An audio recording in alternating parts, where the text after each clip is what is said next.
If you have ever spent your entire adult life funding the existence of someone who fundamentally views you as a utility, and if you have ever sat silently at the absolute edge of a family table that you technically paid for, this story is for you. Let me know where you are watching from in the comments below.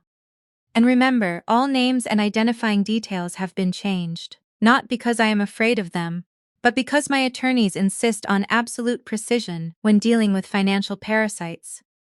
My name is Eleanor Sterling. I am 62 years old, and before I retired 3 years ago, I was a senior forensic accountant for the Internal Revenue Service, specializing in high net worth corporate tax evasion. For 35 years, my specific professional function was to walk into the boardrooms of billionaires, open their meticulously falsified ledgers, and mathematically prove that they were lying. I do not deal in emotion, I do not deal in sentiment, I deal entirely in absolute unforgiving numbers. Numbers, unlike people, do not possess the capacity for betrayal. They simply reflect the reality of the equation, and for the last 32 years, the primary equation in my life has been my son, Julian. Julian was born when I was 30, a few months after his father, a charming but profoundly reckless commodities broker, abandoned us for a 22-year-old receptionist and a mountain of hidden debt. I did not waste time grieving the marriage. I simply consolidated the remaining assets, secured a small, unremarkable 2-bedroom house in a quiet suburb of Chicago, and went to work for the federal government. Raising Julian alone was an exercise in relentless, grueling mathematics. The IRS pays reasonably well, but it does not pay effortless luxury well. I worked 50-hour weeks auditing sociopaths in custom suits, and I spent my evenings tutoring college students in advanced calculus to cover the inevitable, cascading costs of raising a child single-handedly. My division at the IRS was the Large Business and International Division, specifically focusing on global high-wealth industry groups. We did not audit the local bakery or the mid-level executive who claimed an extra home office deduction. We audited individuals who utilized shell companies in the Cayman Islands to obfuscate 9-figure asset transfers. I spent decades tracing phantom revenue through Byzantine corporate structures. It requires a specific type of mind to do that work, a mind that is entirely immune to intimidation and entirely impervious to emotional manipulation. When a billionaire realizes you have mathematically cornered him, the initial response is almost always aggression, followed rapidly by frantic, desperate bargaining. You learn very quickly that the men who project the most intimidating, impenetrable facades are usually the ones hiding the most catastrophic structural failures. This training fundamentally altered my perspective on human behavior. I stopped listening to what people said and began exclusively observing where their capital was flowing. And when you apply that lens to your own family, the results can be profoundly disturbing. It was during this period that I began keeping the ledger. It was not a metaphor, it was a physical, leather-bound accounting book, purchased from a stationery supply store in 1994. The first entry was for a pediatric dental surgery that my federal insurance refused to fully cover. Every single significant financial contribution I made to Julian's life, beyond the basic, expected parameters of food and shelter, was recorded in black ink. The ledger was not a tool of resentment, it was simply a professional reflex. When you spend 10 hours a day documenting the financial architecture of other people's lives, you naturally document your own. The ledger possessed its own strict taxonomy. I utilized different colors of ink to categorize the expenditures. Blue for essential developmental costs, like medical bills and basic education, black for discretionary loans and business investments, and red for the absolute, unmitigated financial disasters Julian occasionally triggered. There was a red entry from 2008 when he inexplicably decided to invest in a friend's catastrophic cryptocurrency mining operation, requiring me to bail him out of a massive short-term, high-interest loan he had secured against his own vehicle. There was another red entry from 2012 when he totaled a leased sedan while driving on a suspended license, a situation that required me to retain a specialized traffic attorney to prevent him from serving actual jail time. The ledger was a comprehensive, undeniable map of his entire existence, a stark visual representation of the sheer volume of capital and legal maneuvering required to keep a fundamentally reckless man afloat in a competitive society. Julian was a brilliant child, possessed with the kind of effortless charisma that allows people to glide through life without ever experiencing significant friction. He coasted through high school on charm, and when he was accepted to a prestigious, aggressively expensive private university on the East Coast, the math became terrifying. I did not take out loans in his name, I took them out in mine. I liquidated my modest stock portfolio. I refinanced the two-bedroom house. Over 4 years, I recorded $184,000 in tuition, room and board in the ledger. When Julian graduated and decided he wanted to launch a boutique tech consultancy rather than accept a stable corporate position, I co-signed the commercial lease for his downtown office space. That was an exposed liability of $65,000. When he married Harper, a woman who curated an aesthetic of generational wealth despite possessing absolutely none, I contributed $45 zeros to a wedding that featured imported peonies and a 6-tier cake. And when Julian's consultancy inevitably experienced cash flow issues every third quarter, I quietly transferred $5, $10, or $15,000 into his operating account to prevent him from defaulting on his payroll. I never asked for repayment. I never utilized the financial support as leverage to control his life. I simply viewed it as an investment in his eventual stability. That stability arrived, or so it appeared, about 5 years ago. Julian's consultancy finally secured a massive multi-year contract with a federal defense contractor. Almost overnight, his financial reality shifted from precarious to opulent. He and Harper purchased a sprawling, glass and steel architectural monstrosity in a gated community in the northern suburbs. They leased identical Range Rovers. They began hosting lavish, catered dinner parties where Harper would loudly discuss the geopolitical implications of their upcoming vacation destinations. And simultaneously, as Julian's wealth expanded, my presence in his life began to systematically contract. It did not happen all at once. The erosion was gradual, measured out in canceled Sunday dinners and unreturned phone calls. The invitations to their glass and steel compound became sporadic, and when I did attend, I was invariably seated at the far end of the dining table, physically and socially isolated from the venture capitalist, fintech and tech founders they were desperately trying to impress.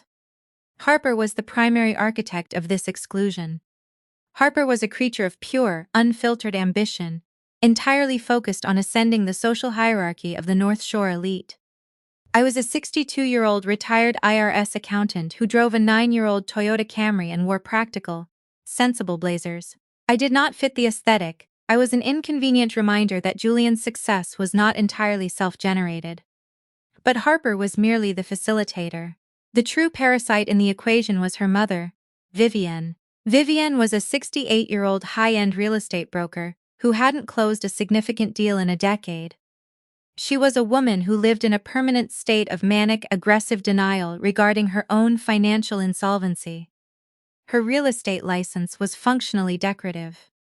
She spent her days attending open houses in the Gold Coast exclusively to network with wealthy individuals, projecting an aura of immense success while quietly slipping the complimentary hors d'oeuvres into her designer handbag to avoid paying for dinner. She taught Harper that the most critical skill a woman could possess was the ability to weaponize optics. If you looked like you belonged in the VIP section, the world would eventually simply accept that you did. This philosophy requires a massive continuous influx of capital to sustain, which is precisely why they targeted Julian. They recognized his desperation to be perceived as a tech visionary and expertly mirrored it, reinforcing his delusions of grandeur while quietly attaching themselves to his expanding credit lines. Vivienne did not merely encourage their lifestyle inflation, she actively directed it. She would discover luxury interior designers who charged exorbitant fees, casually suggesting that a home without custom-milled Italian cabinetry was essentially a slum. She orchestrated their social ascendance with the terrifying single-minded focus of a general planning a military campaign, and I was the primary casualty of that war. She maintained memberships at exclusive country clubs, by cycling through high-interest credit cards, and she viewed Julian not as a son-in-law, but as a deeply necessary revenue stream. When Julian's defense contract cleared, Vivian immediately attached herself to their lifestyle. She consulted on the purchase of the glass and steel house, undoubtedly taking a massive, undisclosed commission. She practically moved into their guest suite. At family gatherings, she held court at the center of the table, loudly praising Julian's brilliance while subtly, masterfully diminishing my contributions. Julian, Vivian declared during a Thanksgiving dinner 2 years ago, her voice cutting through the ambient noise of the room, you have built such a magnificent empire. Harper is so blessed to have a husband who is truly a self-made man. It is so rare to find someone who achieved everything entirely on their own. She looked directly at me when she said it. I was sitting at the far end of the table, cutting a piece of dry turkey. I did not react, I simply logged the interaction in my mind. A forensic accountant does not argue with a lie. They simply document the discrepancy and wait for the inevitable collapse of the narrative. The true nature of my son's regard for me was fully crystallized on a humid evening in late June, during a dinner ostensibly designed to celebrate Julian's 38th birthday. The dinner was held at L'Eclipse, an aggressively exclusive, impossibly dark French restaurant downtown, where the menus do not list prices and the waitstaff speak in hushed, reverent whispers. I arrived early, wearing my standard gray silk blouse, and was immediately directed by the host to a large, circular booth near the back. Julian and Harper arrived 20 minutes late, trailing Vivian like a royal procession. Julian was wearing a bespoke suit that cost more than my first car. Harper was dripping in diamonds that I strongly suspected were leased. Vivian was wearing a blindingly white pantsuit and carrying a Birkin bag that she placed on the table with the precise, deliberate care of a priest handling a holy relic. They took the center seats. I remained on the absolute periphery. The dinner proceeded with the usual suffocating superficiality. Vivian dominated the conversation, loudly detailing a luxury listing she was allegedly managing in Aspen. Julian nodded indulgently, signaling the waiter to keep Vivian's champagne flute continuously topped off. Harper spent the majority of the meal scrolling through Instagram under the table, occasionally surfacing to make a vague, validating comment. I ate my sea bass in relative silence. I was accustomed to the dynamic. I was the silent observer, the obsolete hardware that they tolerated out of a vague vestigial sense of obligation. Then came the gifts. Julian, flushed with wine and the specific arrogance that accompanies new money, stood up. He reached into his tailored jacket and produced a thick, cream-colored envelope sealed with a wax stamp. He walked around the table and presented it to Vivian with a dramatic flourish. Vivian announced, his voice carrying easily to the adjacent tables, Harper and I wanted to do something truly spectacular this year. You have been such a profound source of support and guidance for us. You are the foundation of this family. The foundation of this family. Vivian pressed a hand to her chest, feigning shock, and tore open the envelope. She pulled out a glossy multi-page itinerary. Her eyes widened and she let out a sharp, theatrical gasp. Harper! Oh my God! Vivian shrieked, leaning over to hug Julian aggressively. A luxury safari in Kenya, the Royal Mara Lodge? 2 weeks, Julian beamed, returning to his seat. First-class Emirates flights, private guides, the entire package.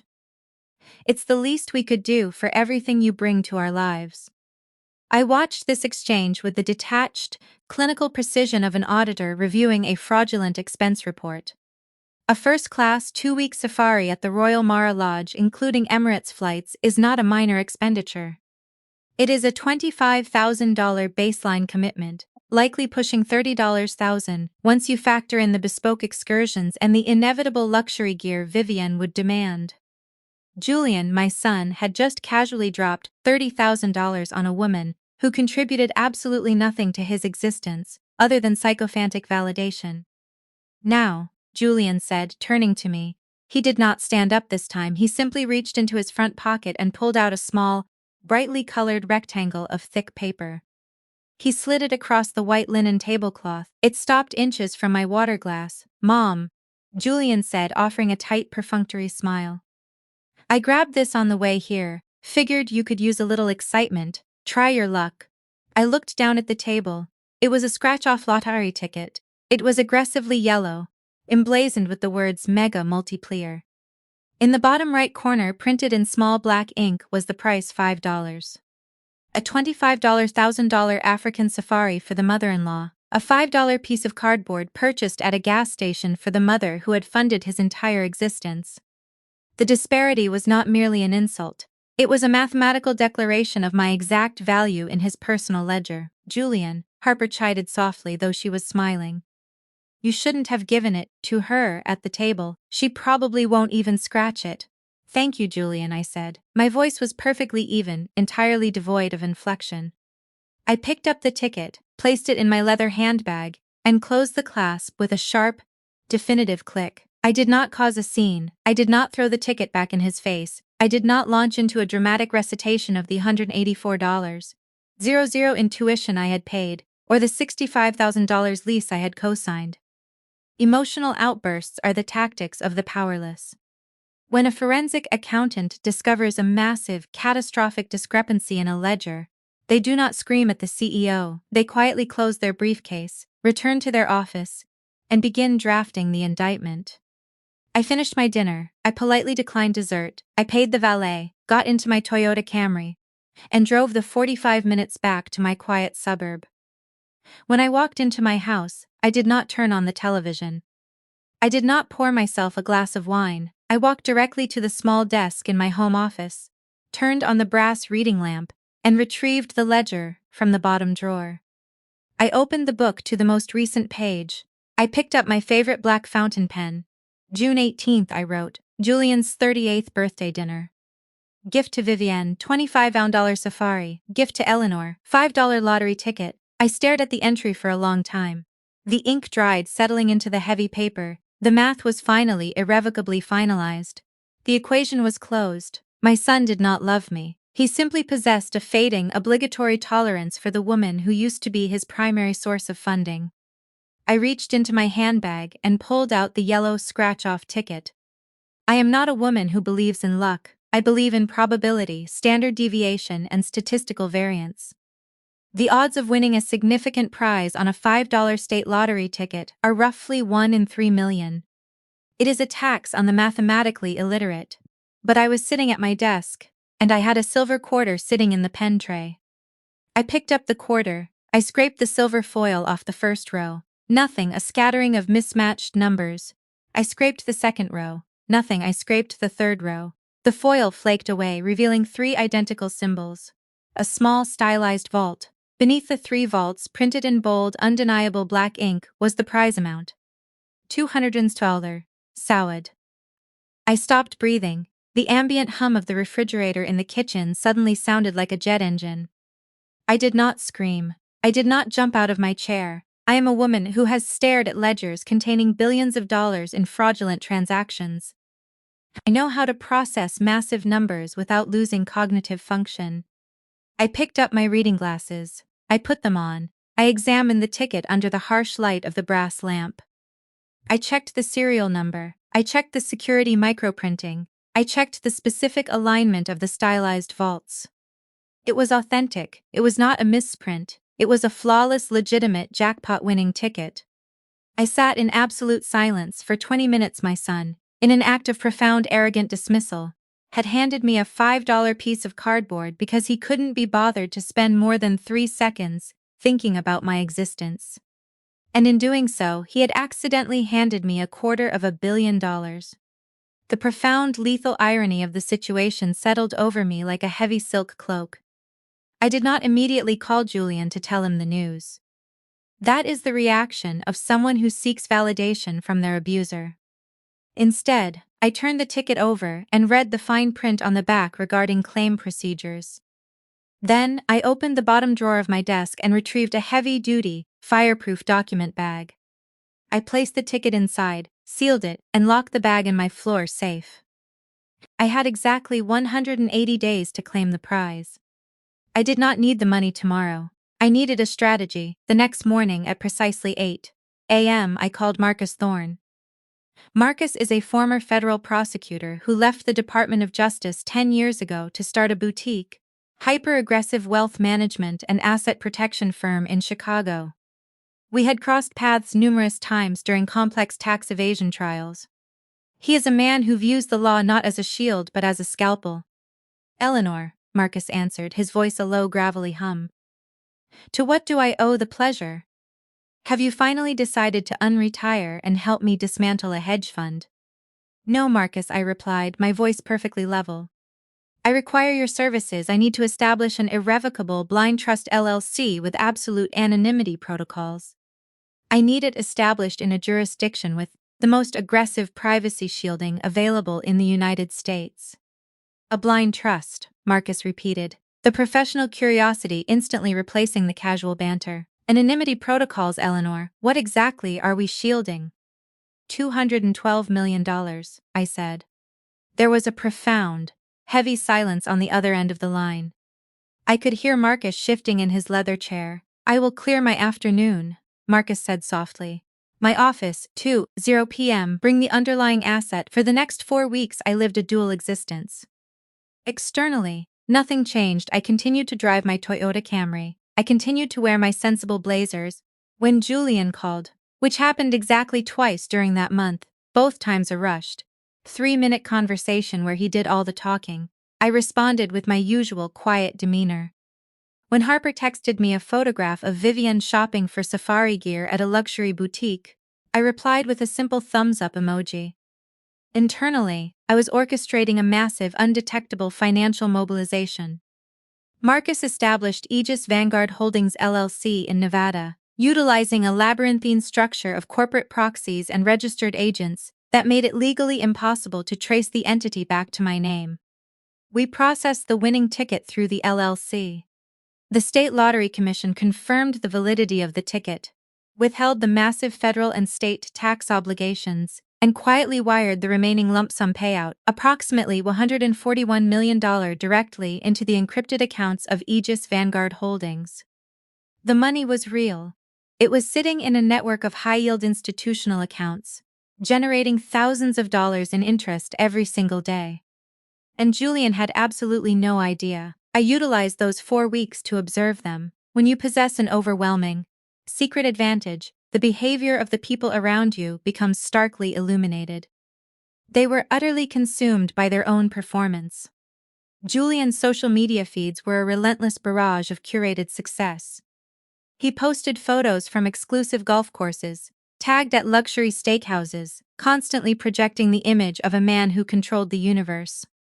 Vivian's feed was even worse, a daily countdown to the Kenya safari, heavily implying that her brilliant son-in-law was the architect of her happiness. They were entirely oblivious to the fact that the quiet, unassuming woman they had marginalized was now possessing liquid capital that dwarfed Julian's entire net worth by a factor of 20. During the 3rd week, the true depth of their arrogance was finally, irrevocably confirmed. I received a phone call from Julian on a Tuesday afternoon. His voice had that specific, tight quality it acquired whenever he was preparing to ask for something he knew he shouldn't. Mom, Julian started, bypassing the usual pleasantries. Listen, Harper and I have a bit of a situation. The quarterly tax estimates for the consultancy came in significantly higher than projected.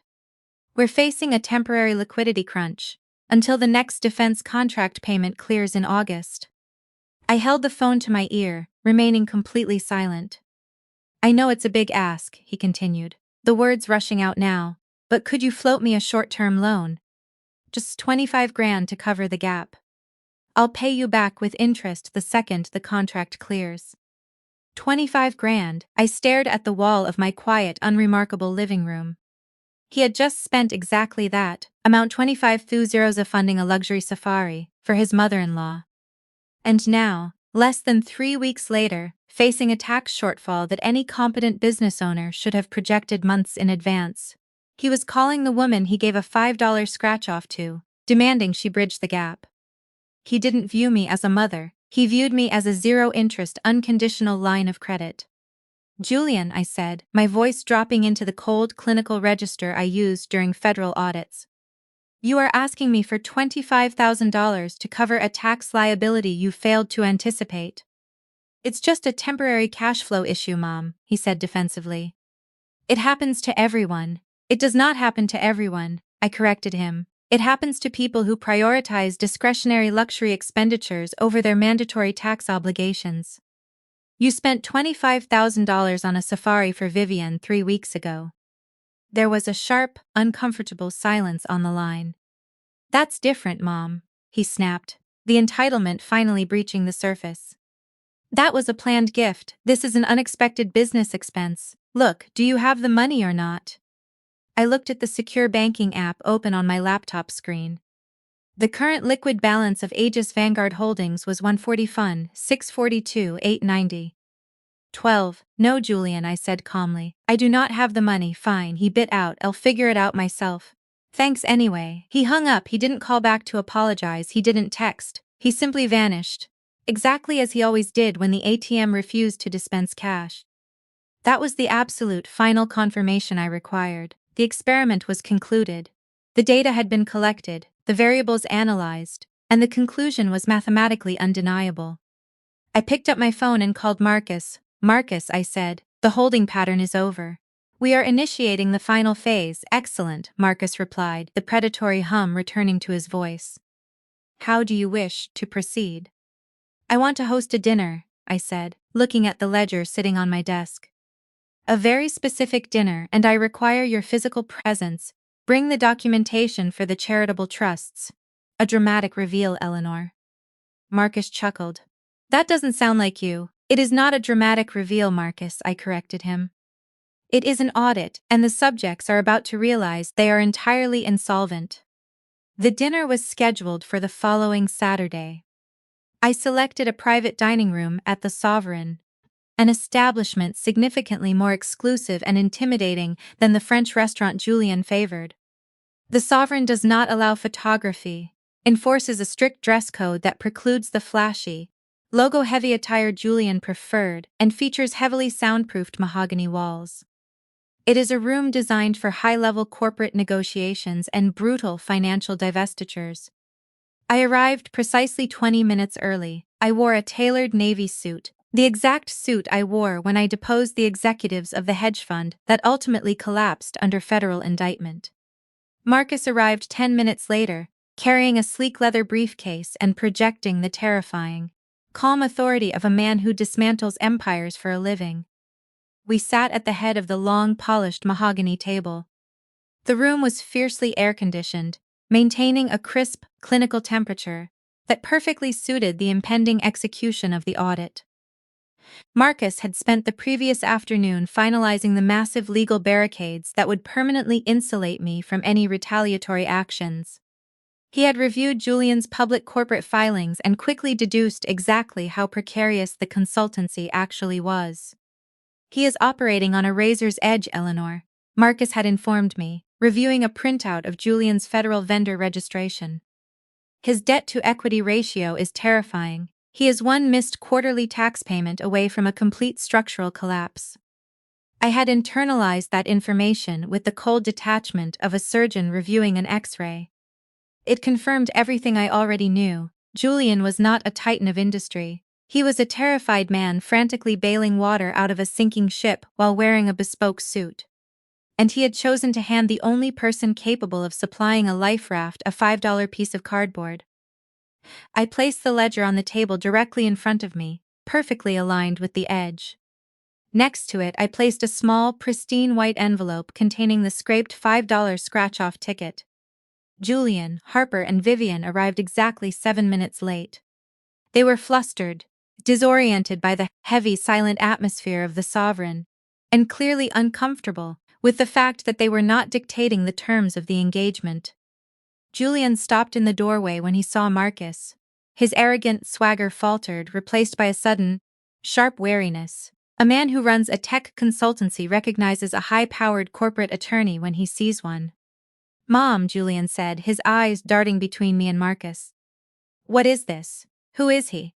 "Sit down, Julian," I said, gesturing to the 3 chairs arranged on the opposite side of the massive table. My voice was entirely devoid of warmth. It was the voice of the auditor. They sat. Harper looked terrified. Vivienne looked annoyed, aggressively adjusting her designer scarf, as if the mahogany room offended her sensibilities. Julian Harper Vivienne, I began, folding my hands over the ledger. This is Marcus Thorne. He is my lead wealth management attorney and the primary executor of Aegis Vanguard Holdings LLC. He is here to officially witness and execute the finalization of our financial relationship. Julian's face went pale. The phrase wealth management attorney combined with Aegis Vanguard Holdings was not something he expected to hear from his mother, the retired IRS accountant. What are you talking about, Eleanor? Vivienne snapped, unable to tolerate the shift in power. What financial relationship? Julian supports himself, does he? I asked, turning my gaze slowly to Vivienne. The sheer, concentrated coldness in my voice silenced her instantly. Let us examine that hypothesis.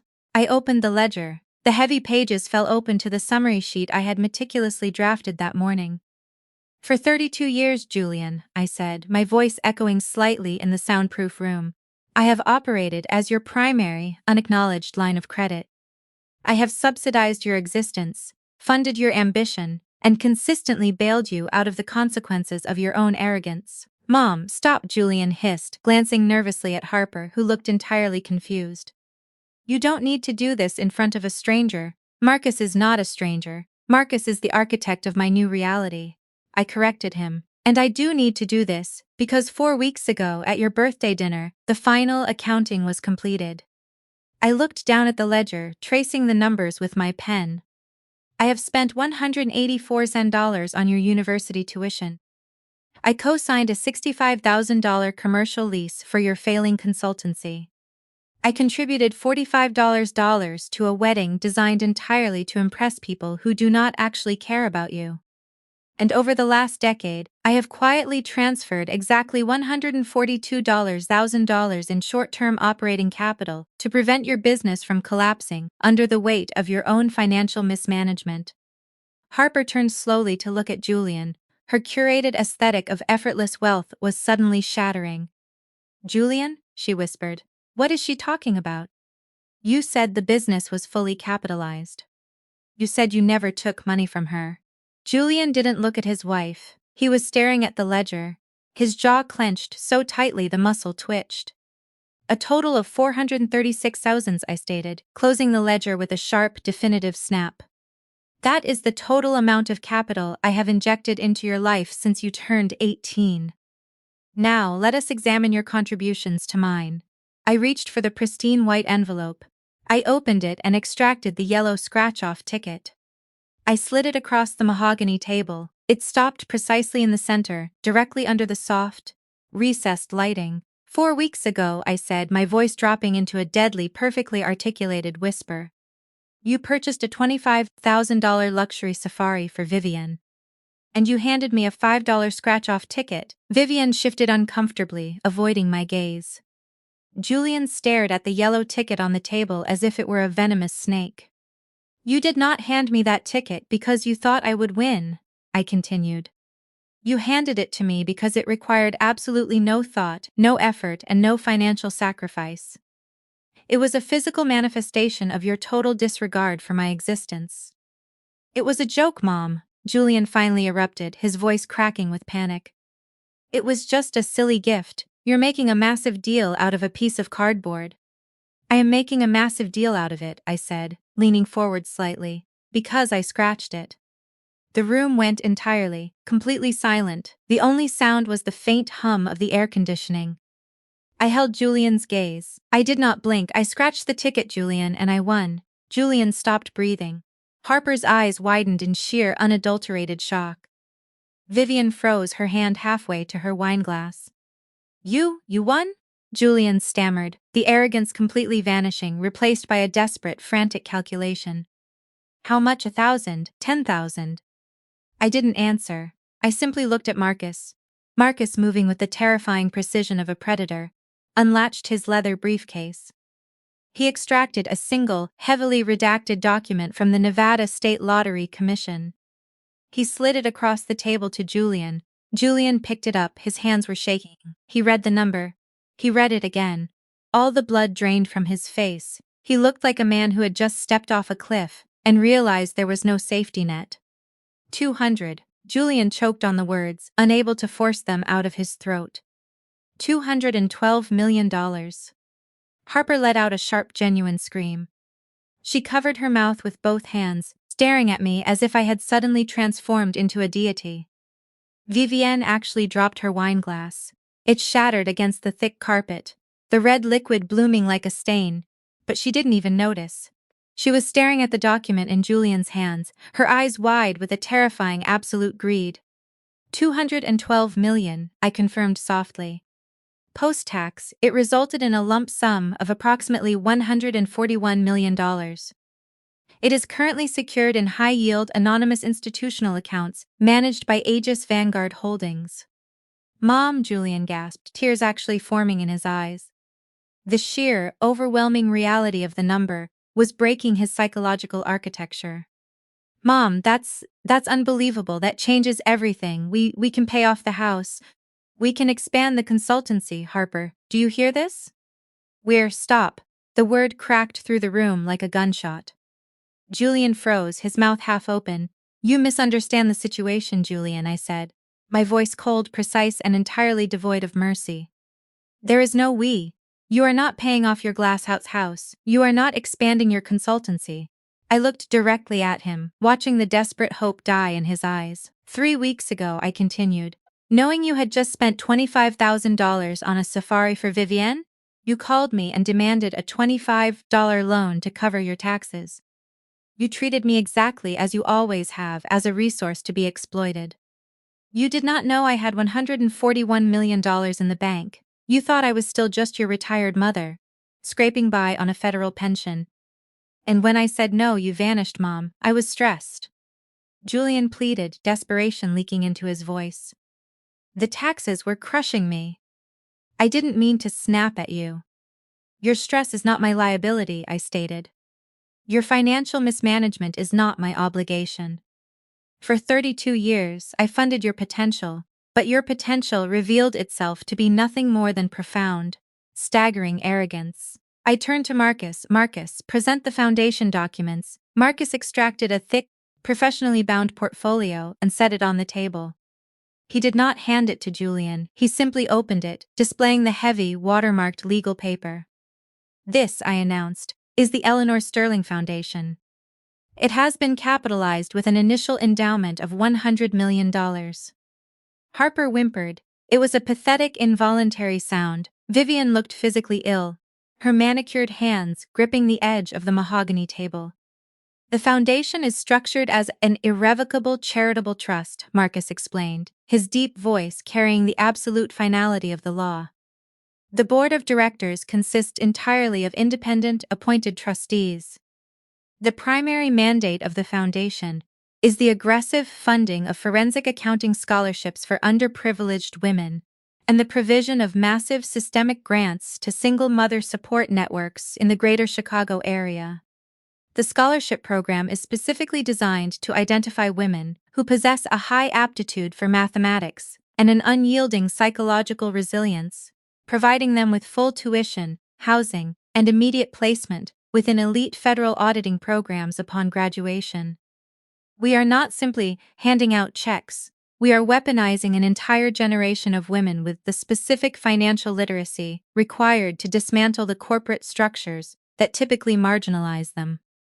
The single mother grants are equally aggressive, bypassing the bureaucratic red tape of traditional charities to directly inject liquid capital into the lives of women who are actively carrying the financial burden of absentee partners. We are paying off high-interest medical debt, completely funding commercial daycare costs, and providing the seed capital necessary for these women to launch independent businesses. It is a $100 million economic engine designed to systematically eradicate the exact financial vulnerabilities I experienced during my 30s. $100 million, Julian repeated, his voice hollow, completely devoid of life. You're giving away $100 million to strangers. They are not strangers, I corrected him sharply. They are women exactly like I was 32 years ago. Women, who are attempting to build a life while carrying the crushing weight of arrogant, irresponsible men. They deserve the capital you do not, and the rest? Vivian suddenly demanded, her voice shrill, the greed overriding her shock. You still have 40 million left. You can't just cut your own son out completely. It's unnatural. I turned my gaze to Vivian. I looked at her with such intense, concentrated disdain that she actually recoiled in her chair. The remaining 40 million, I said softly, is my operational capital. I am purchasing a penthouse in a building you will never gain access to. I am retaining a security team, and I am ensuring that I live the rest of my life in absolute, uninterrupted peace, entirely insulated from your parasitic existence. Mom, please, Julian begged, his voice breaking. The arrogant tech founder was gone, replaced by a terrified, desperate child realizing he had just burned down his own inheritance. I'm sorry, I'm so sorry, I know I've been distant, I know Harper and I haven't included you. We can fix this, we can go to therapy, we can be a family again. I looked at him, I did not feel a trace of anger. I did not feel a trace of sorrow, I felt the profound crystal-clear peace of a closed ledger. I do not require an apology, Julian, I said, my voice perfectly calm. Apologies are emotional currency. I operate in mathematics, the math is done, the accounts are reconciled, the transaction is complete. I stood up, I smoothed the jacket of my navy suit, I picked up the ledger and placed it in my handbag. I left the $5 scratch-off ticket on the mahogany table. Marcus, I said, not looking at my son again, are we finished here? We are, Eleanor, Marcus replied, closing his briefcase with a satisfying click. The legal severance is absolute. They have no standing, no claim, and no access to Aegis Vanguard Holdings or the Foundation. Excellent, I said. I turned and walked toward the heavy mahogany door. Eleanor, wait! Harper cried out, her voice desperate. You can't just walk away. What about the consultancy? Julian's business is failing. We're going to lose the house. I paused at the door, my hand on the brass handle.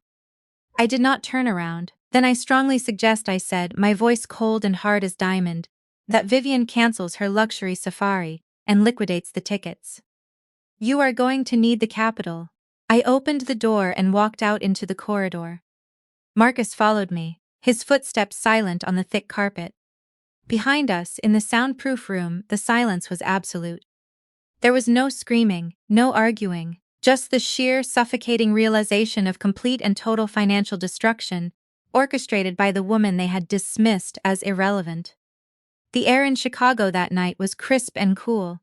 I stepped out of the Sovereign, and for the first time in 32 years, I did not feel the weight of another person's future pressing down on my shoulders. I was 62 years old. I possessed $40 million in liquid capital, a foundation that would permanently alter the trajectory of thousands of lives, and an absolute impenetrable legal shield protecting me from the parasites I had excised from my life. I did not drive the Toyota Camry home. I had instructed a private car service to wait for me. I climbed into the back of the sleek black sedan, the leather seats cool and quiet. If there is a fundamental truth to be extracted from my life, it is this. Do not ever allow the people you support to mistake your silence for stupidity, and do not ever allow them to dictate your value based on their own arrogance. When they show you exactly what they think you are worth, whether it is a canceled dinner, a passive-aggressive comment, or a $5 piece of cardboard, believe them. Document the transaction, close the ledger, and walk away, knowing that your power does not originate from their validation, but from your own absolute terrifying competence. Stay sharp, stay silent, and never forget that you control the ledger. To fully comprehend the sheer unadulterated absurdity of a $25,000 safari being gifted while the donor is simultaneously experiencing a tax liquidity crisis, you must understand the specific pathology of Julian's financial existence. When Julian launched his tech consultancy, a vague, nebulous term that primarily involved selling overpriced software implementation strategies to mid-level logistics firms, he did not build it organically. He built it on a foundation of aggressive, highly leveraged debt, heavily subsidized by my personal capital injections. He was obsessed with the aesthetic of the disruptive founder. In the early years, before the defense contract, he leased a massive downtown loft space with exposed brick and glass conference rooms, despite only having 3 employees. He purchased Herman Miller chairs that cost $1,000 each, while quietly asking me to cover his personal utility bills. He was operating a theater production, masquerading as a corporation, and I was the silent producer writing checks, in the dark, to keep the lights on. My professional career at the IRS had trained me to identify this exact psychological profile. The men I audited, the hedge fund managers, the real estate developers, the tech CEOs all possessed the same underlying arrogance. They believed that their ambition was a substitute for actual revenue. They believed that if they merely projected the image of massive wealth, the universe would eventually restructure itself to make that image a reality. And when reality inevitably asserted itself in the form of a federal tax lien, they never blamed themselves. They blamed the market, they blamed their accountants, they blamed the government. Julian possessed that exact same pathology. He was a man who believed his success was a divine right, entirely ignoring the fact that his mother had literally mortgaged her own home to secure his commercial lease. This toxic entitlement was exponentially magnified when he met Harper. Harper was a woman whose entire existence was a carefully curated performance designed for public consumption. She had grown up in the affluent suburbs of Chicago, but her family's wealth was entirely superficial, a precarious house of cards built on massive credit card debt and multiple, highly leveraged mortgages. Her mother, Vivian, was the architect of this illusion. Vivian had taught Harper from a very young age that perception was significantly more important than reality. It did not matter if you were technically insolvent. As long as you were seen at the right charity galas, wearing the right designer labels, and associating with the right tier of the social hierarchy. When Julian's consultancy finally secured the defense contract, injecting a massive sudden influx of actual cash into their lives, Harper and Vivian treated it as a vindication of their entire philosophy. They immediately initiated a catastrophic escalation of lifestyle inflation. The glass and steel compound in the northern suburbs was the primary manifestation of this escalation. It was a $2 million architectural statement, purchased with a minimum down payment and an aggressively structured, adjustable-rate jumbo mortgage. It featured a fully integrated smart home system, a massive wine cellar they immediately filled with overpriced vintages they barely understood, and an infinity pool that required constant, expensive maintenance. They did not purchase a home, they purchased a massive, highly visible liability. And as their liabilities expanded, their need for an audience grew exponentially. Vivian, operating as the unofficial matriarch of the compound, began aggressively managing their social calendar. She invited local politicians, minor celebrities, and prominent venture capitalists to lavish dinner parties designed specifically to project an aura of established, generational wealth. My presence at these events was a massive, glaring contradiction to their narrative. I recall a specific evening during the second year of their residence in the glass compound. I had just concluded a grueling 6-month investigation into a massive offshore tax evasion ring, and I was exhausted. Julian had invited me to a small gathering to celebrate the acquisition of a new client. When I arrived, the small gathering was a catered event featuring 80 guests, a live string quartet, and a professional mixologist operating a custom ice sculpture bar. I was wearing a dark, tailored suit, professional, expensive but understated. Harper, wearing a blindingly silver cocktail dress that likely cost more than my first year of college tuition, greeted me at the door with a tight, strained smile. "Eleanor," she said, her voice pitched perfectly to project warmth while her eyes scanned the room behind me, ensuring no one important was witnessing the interaction. "You made it. You look very professional." "Thank you, Harper," I replied smoothly. "The catering looks extensive for a small gathering." "Oh, you know Julian," she laughed, a high, brittle sound. "He insists on doing things properly. Why don't you head out to the patio? I think some of Julian's older relatives are out there." I was not directed to the main living area, where the venture capitalists were congregating. I was not directed to the formal dining room where Vivian was holding court. I was explicitly directed to the periphery, the outdoor patio where the unimportant guests were sequestered. I spent 2 hours on that patio, observing the mechanics of their illusion. I watched Julian work the room, deploying his effortless charm, pouring expensive champagne for men who could destroy him with a single phone call. I watched Vivian actively intercepting anyone who looked like they might wander toward the patio, smoothly redirecting them back to the center of the spectacle.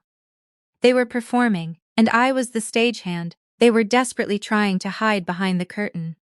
When you spend your entire professional life dismantling complex financial illusions, you develop a profound intolerance for personal deception. I did not confront them that night. I simply left quietly through the side gate, drove my sensible car back to my sensible house, and opened the ledger. I recorded the date, I recorded the estimated cost of the catering, the string quartet, and the mixologist. I cross-referenced it with the massive commercial lease I had co-signed for Julian years earlier, a lease he had never explicitly thanked me for. The math was relentless. They were bleeding capital to impress strangers, while actively marginalizing the woman who provided the very foundation they were standing on. That was the period when the emotional detachment truly finalized. I stopped viewing Julian as a son who needed guidance, and I began viewing him as a compromised asset on a balance sheet. I stopped initiating contact. I stopped offering advice. I simply observed the trajectory of his financial decisions with the cold, clinical detachment of a federal auditor monitoring a target who doesn't yet realize they are under investigation. The safari gift was merely the catalyst. It was the specific quantifiable action that triggered the liquidation protocol. The audacity of handing the woman who funded your life a $5 scratch-off ticket, while simultaneously handing a parasitic real estate broker a $25 zoo-zone luxury vacation is staggering. It represents a complete structural failure of basic human decency. It is an act of supreme, blinding arrogance that can only be generated by a man who genuinely believes he is untouchable. But no one is untouchable. I have audited billionaires who believed they possessed immunity from the laws of mathematics, and I have watched them weep openly in federal courtrooms when the indictments were unsealed. Julian was not a billionaire. He was a man highly leveraged in a volatile industry, married to a woman who viewed fiscal restraint as a personal insult, and heavily influenced by a mother-in-law who operated entirely on predatory instinct. When I scratched that ticket and revealed the $212 million prize, the sheer poetry of the situation was undeniable. The universe, in a rare display of perfect mathematical justice, had weaponized Julian's own arrogance against him.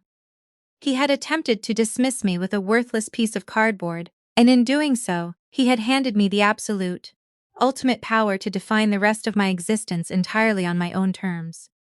During the 4 weeks I spent orchestrating the establishment of Aegis Vanguard Holdings, I experienced a profound psychological shift. The residual, lingering guilt that often plagues mothers. The insidious voice that suggests you haven't done enough, that you should have sacrificed more, evaporated completely. It was replaced by a crystalline, diamond-hard clarity. I sat in Marcus Thorne's high-rise office overlooking the Chicago skyline, reviewing the complex legal architecture of the blind trust. Marcus had designed the LLC to be entirely impenetrable. The corporate veil was reinforced with multiple layers of international proxy directors and offshore holding accounts, ensuring that my identity as the sole beneficiary was shielded by absolute legal confidentiality. "The Nevada jurisdiction is flawless, Eleanor," Marcus confirmed, tracing the corporate structure on a whiteboard. "The state does not require the public disclosure of LLC members, and the specific trust structure we have implemented prevents any potential civil discovery attempts from piercing the veil. You are entirely invisible and the foundation." I asked, reviewing the massive portfolio containing the charter for the Eleanor Sterling Foundation. "The foundation is equally fortified," Marcus stated. $100 million irrevocably committed to the designated charitable mandates. The independent board of directors is legally bound to execute the allocations strictly according to your parameters. Even if Julian attempted to mount a massive, multi-year legal challenge claiming undue influence or mental incapacity, which would be laughably absurd given your professional background. The funds are locked behind an impenetrable wall of trust law. He will not mount a legal challenge, I said smoothly. He does not possess the capital required to retain counsel capable of challenging you, Marcus. He is currently facing a massive tax liability, and his primary line of credit has just officially permanently closed. That was the terrifying beauty of the trap Julian had built for himself. He had spent years alienated the very person capable of saving him from the inevitable collapse of his highly leveraged lifestyle. He had chosen the aesthetic of wealth over the reality of security. And now the bill was due. The aftermath of the dinner at the Sovereign was an exercise in precise, controlled devastation. I did not field frantic phone calls. I did not engage in tearful negotiations. I instructed Marcus to issue a formal cease and desist letter to Julian's personal residence and his consultancy office, strictly prohibiting any further contact. The letter was a masterpiece of legal intimidation, outlining the exact penalties for harassment and making it brutally clear that any attempt to breach the communication barrier would be met with an immediate, overwhelming legal response. The silence that followed was absolute, but I am a forensic accountant. I do not simply walk away from an audit without reviewing the final collateral damage. I monitored the fallout through specialized financial tracking software, observing the rapid, systematic collapse of Julian's highly leveraged empire. The immediate casualty was, predictably, the luxury safari. Vivienne, stripped of her primary source of funding and suddenly exposed as a parasite with zero actual capital, was forced to confront the reality of the $25,000 itinerary. Julian, facing a crushing federal tax liability and suddenly completely cut off from my financial support, undoubtedly attempted to liquidate the trip to cover the shortfall. However, high-end bespoke safaris are notoriously difficult to refund, particularly when booked through specialized boutique agencies that demand massive, non-refundable deposits. The resulting conflict must have been catastrophic. Vivienne, forced to relinquish the ultimate status symbol she had been aggressively marketing to her country club friends, likely turned her predatory instincts entirely onto Julian. Harper, trapped between a husband facing financial ruin and a mother demanding her promised luxury, would have unraveled completely. Within 2 months, the facade began to physically crumble. The glass and steel compound in the northern suburbs was quietly listed on the market. It was not a celebratory, strategic upgrade, it was a desperate, panicked liquidation. The listing photos revealed an empty wine cellar and a suspiciously unmaintained infinity pool. They were bleeding cash, unable to sustain the massive operational costs of the property without my quiet, continuous capital injections. The consultancy suffered a similar fate. The defense contract Julian had relied upon so heavily was apparently contingent on specific performance metrics and security clearances that required a highly stable financial profile. When the IRS inevitably placed a lien on his business accounts due to the unpaid quarterly estimates, the exact estimates he had arrogantly demanded I cover, the defense contractor immediately initiated a review. You cannot operate as a secure federal vendor when your primary business accounts are frozen by the federal government. The contract was terminated. The downtown loft space with the exposed brick and the $1,000 Herman Miller chairs was vacated. Julian's carefully curated image as a disruptive tech founder evaporated, replaced by the grim reality of a man desperately attempting to outrun his own debt. I observed this entire collapse from the expansive balcony of my new penthouse overlooking Lake Michigan. I had utilized a fraction of the remaining $40 million to secure an absolutely flawless, aggressively modern residence in a high-security building. The property is managed by a concierge service that strictly vets all visitors, ensuring that my physical environment remains entirely impenetrable to unauthorized personnel. I did not purchase the penthouse to project wealth. I purchased it to secure absolute peace. The rest of the capital was deployed with the exact, ruthless precision I utilized during my career at the IRS. I established a diversified, highly aggressive investment portfolio managed by Marcus's firm, generating a passive income stream that eclipses the gross revenue of Julian's former consultancy. I travel extensively, utilizing private aviation to bypass the chaotic indignity of commercial airports. I engage in philanthropy on a massive, structural scale through the foundation, actively altering the financial trajectories of women who actually deserve the support. I do not think about Julian. I do not think about Harper. I do not think about Vivian. They are closed accounts. The ledger is finalized. Sometimes, when I am sitting on the balcony, watching the city lights reflect off the dark water of the lake, I consider the profound, mathematical perfection of the $5 scratch-off ticket. It was intended to be an insult. It was a physical manifestation of Julian's complete lack of regard, a dismissive gesture designed to highlight my irrelevance in his newly constructed reality. He believed he was handing me a worthless piece of cardboard, a final confirmation that I was no longer necessary to his existence. Instead, he handed me the absolute, unassailable power to destroy the illusion he had built. He handed me the capital required to permanently sever the connection, to fortify my own borders, and to ensure that I would never again be forced to sit at the far end of a table I had paid for. He believed he was dismissing a retired accountant. He did not realize he was arming a forensic auditor with $250 million. The ultimate lesson of this transaction is entirely devoid of emotion. It is a lesson in leverage, capital, and the absolute necessity of maintaining strict boundaries.